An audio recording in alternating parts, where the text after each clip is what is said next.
Psycho 2 is a 1983 film starring Anthony Hopkins, Meg Tilly, Robert Loggia, Dennis Franz, and directed by Richard Franklin, who had directed the successful film Road Games 2 years earlier. First off, I noticed this film has a lot more comedy than the original Psycho. At first I thought Perkins was inadvertently overplaying his performance, but then I realized that him exaggerating the character makes sense, and as he's just been released from a mental hospital after 22 years, so his over-the-top, tongue-in-cheek performance fits perfectly.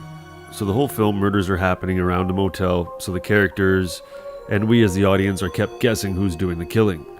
The screenplay really walks the line the entire film, dropping vague hints throughout, yet still keeping the tension and suspicion palpable. Perkins' resurrection of Norman Bates is one of the main highlights of the acting in this film.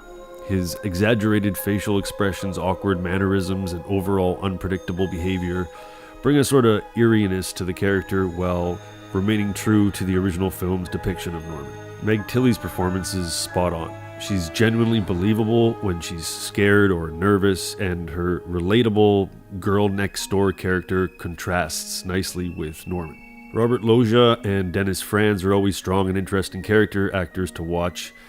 You can see the wheels turning in Loggia's mind throughout the film, yet he has this great poker face where you don't really know what he's thinking.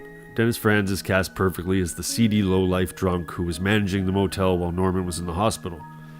He hams up his performance as usual, but I think that works great for Franz, especially in this role, and you can tell he's having a lot of fun with it as far as the comedy goes. Jerry Goldsmith does the score, which is a major highlight of the film. It's memorable, it stands alone, telling its own story. It pays a little homage to Bernard Herrmann's original Psycho theme, but also adds a whole new dreamlike atmosphere to the Bates story.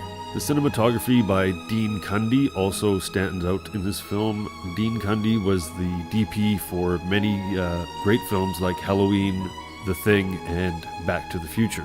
Overall, I'm really glad they took into consideration the shoes needed to fill the visual style of Hitchcock's original film. Franklin and Cundy don't waste a shot in this film with their creativity and ambitious visual storytelling.